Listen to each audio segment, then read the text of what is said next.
İmam Cəfər-i Sadiq əleyhissalam mübarək kəlamlarının birində buyurur ki, hər kəs uca Allahın ayatı, ayat, ayə sözünün cəmidir, nişanə mənasındadır. Yəni onun qüdrəti. Məsələn, baxa bir ağaca ilahi qüdrəti düşünə. Baxa səmaya Allahın necə əzəmətli, necə qüdrətli bir varlıq olduğunu düşünə.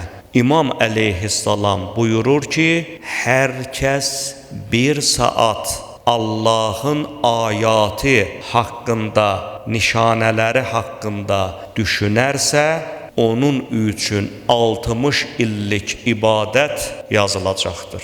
Deməli, bir adam otura və yaxud girə bir bağa və ya otura məsciddə evində şərt gətirilməyib harda olması.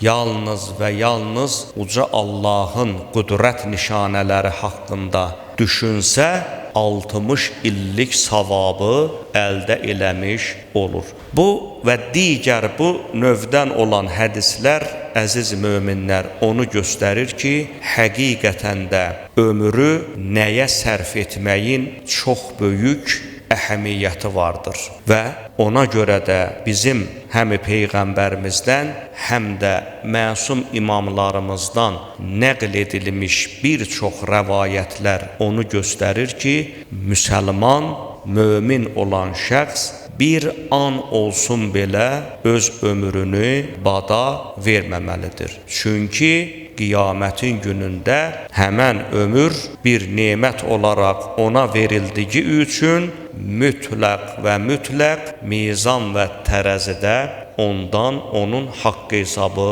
çəkiləcəkdir.